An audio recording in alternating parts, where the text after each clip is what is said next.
ছোট মামিকে দেখতে এসেছিলি? কাঁদিস নি ভাই, কাঁদিস নি।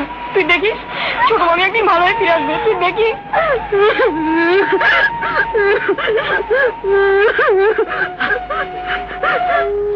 বামুনের কাছে শুনলাম যাবার সময় ছোট বলে গেছে এই যাওয়াই যেন শেষ যাওয়া হয়।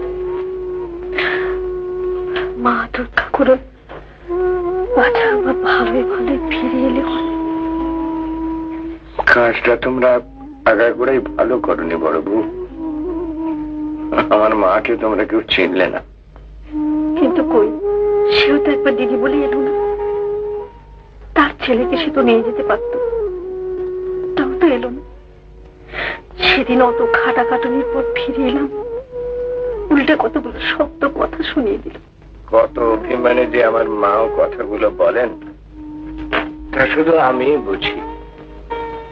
কিন্তু বড় বউ, এইটুকু যদি মাফ করতে না পারবে তাহলে বড় হয়েছিলে কেন? তুমিও যেমন মাতুরও তেমনি। তোমরাই বোধহয় ধরে বেঁধে আমার মায়ের প্রাণটা বধ করবে। দিদি, মা কেন আসবে না বলেছে?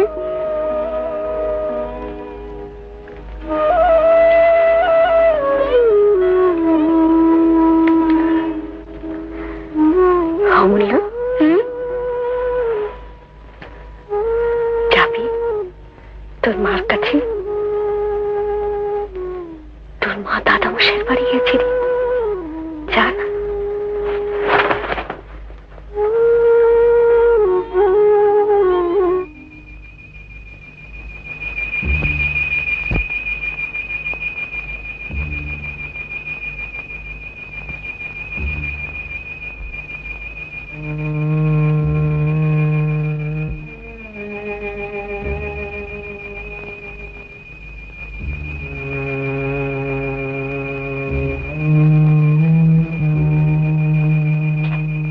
ডাক্তারবাবু, ইঞ্জেকশন তো দিলাম, এখনই জ্ঞান ফিরে আসবে। আপনি একটা কাজ করুন,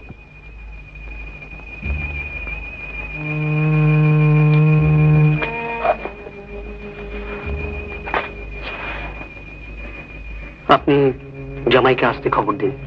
খবর দেবো? হ্যাঁ, আমার খুব ভালো লাগছে না। ডাক্তারবাবু,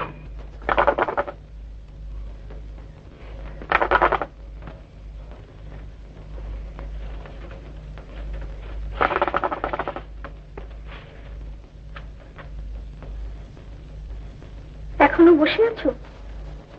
বেলা হয়ে যাচ্ছে যে।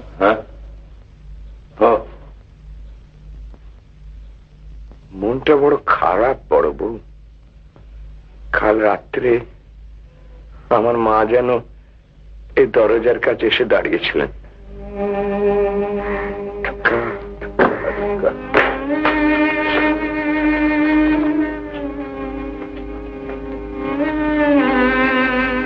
তুমি বলো আমি তোমার দেবতা, এত করে বলছি তবু এক ফোঁটা দুধও খাবে না?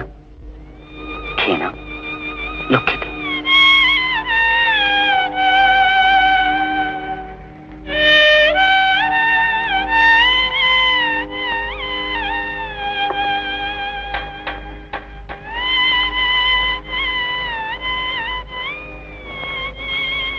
আত্মহত্যা করছো কেন?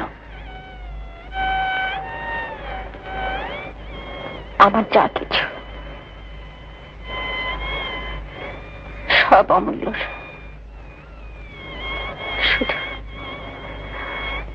শুধু নরেনকে 1000 টাকা দিও, আর ওকে পড়িও। ও আমার অমূল্যকে ভালোবাসে।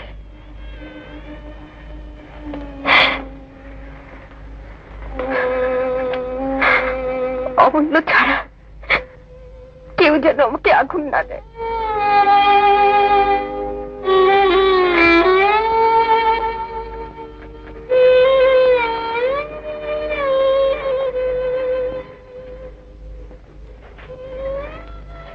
কাউকে দেখবে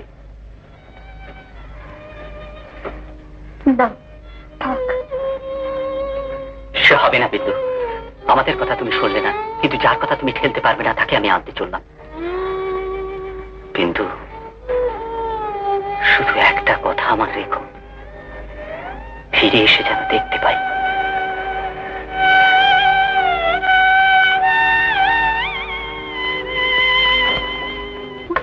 কত সাধ করে সোনার প্রতিমা নিয়ে এলাম, তোমরা জলে ভাসিয়ে দিলে। ও কি করছো? আমি যাব, আমি একবার গিয়ে মাকে ডেকে আসবো। বৌদি, বৌদি, বৌদি, বৌদি শুনেছো বোধহয় অমূল্যর একবার যাওয়া দরকার। বোধ করি শেষ। না না না না, হতে পারে না, এই কখনো হতে পারে না। আমি জ্ঞানে অজ্ঞানে কখনো কাউকে কোনো দুঃখ দিইনি। ভগবান এই বয়সে আমাকে এত বড় শাস্তি দেবেন না। আমি আমি দাদা, কি হয়েছে আমাকে খুলে বল মা, কি হয়েছে? ঠিক জানি না দাদা, আমি তো ছিলাম না। শুনেছি 3-4 আগে খুব জ্বরের উপর ঘন ঘন মূর্ছা যায়, তারপর ওষুধ কি এক ফোঁটা জলও কেউ খাওয়াতে পারেনি। দাদা, ডাক্তার বলেছে আর কোনো আশা নেই। আছে আছে, 100 বার আছে, মা বেঁচে আছেন। আমি নিচে গিয়ে তাকে নিয়ে আসবো। চল দাদা, আমি বলছিলাম আজ রাতটা নয় থাক। কেন, নৌকো নেই? আছে, কিন্তু কিন্তু আবার তাহলে কি?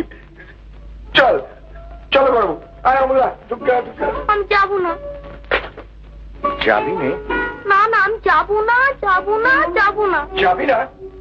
বেঈমান বাঁদর বন্ধ। দাদা, আপনি বসুন তো, আপনি বসুন, আমি দেখছি। অমূল্য, অমূল্য রে, কেন যাবি না রে? মাকে দেখবি না? মা তোকে কত ভালোবাসে, দেখবি না? কেন কেন দেখবি না? কেন কেন? আমি গেলে আমাকে দেখলে মা মরে যাবে যে। কি বলছিস তুই অমূল্য? তোকে দেখলে তোর মা বেঁচে উঠবে যে। না না, সিদ্ধেশ্বরী পিসিমাকে বলে দিয়েছে। সিদ্ধেশ্বরী? হ্যাঁ, পিসিমা মানত করেছিলেন তো, বলে দিয়েছেন অমূল্যর সঙ্গে দেখা হলে মা নাকি না না না না না রে অমূল্য, সব মিথ্যে কথা, সব মিথ্যে কথা অমূল্য। তুই চল, তুই চল। কি মা, উনি এসছেন? এই তো এখনই এসে যাবে। তাহলে কোথায় উনি এলেন না? অমূল্য কেউ? অত ব্যস্ত হচ্ছিস কেন? কতটা দূর পথ, নৌকোয় আসা যাওয়া। ছোট,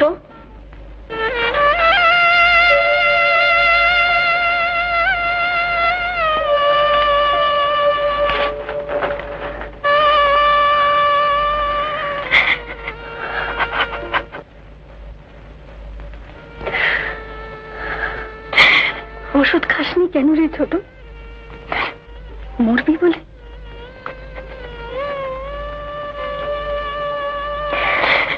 আমার বুকটা যে পেটে যাচ্ছে, সেটা কি তুই বুঝতে পারছিস না? পারছি দিদি। তোরে শোন, মুখ ফেরা শোন, তোর পর ঠাকুর এসছে তোকে নিয়ে যাবার জন্যে। তোর ছেলে কেঁদে কেঁদে ঘুমিয়ে পড়েছে। কথা শোন, মুখ ফেরা। না, আগে তুমি বলো, আমাকে মাফ করেছো? করেছি। তুই বাড়ি ফিরে আয়। মা, মা, বাড়ি চলো মা, আমি তোমাকে নিতে এসেছি।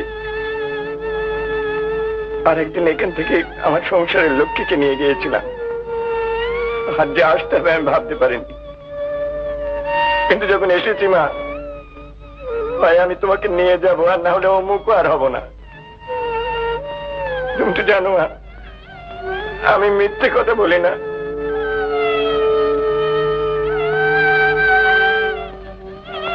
অমূল্য, অমূল্য, এই অমূল্য, ওঠ ওঠ, মাকে দেখবি না?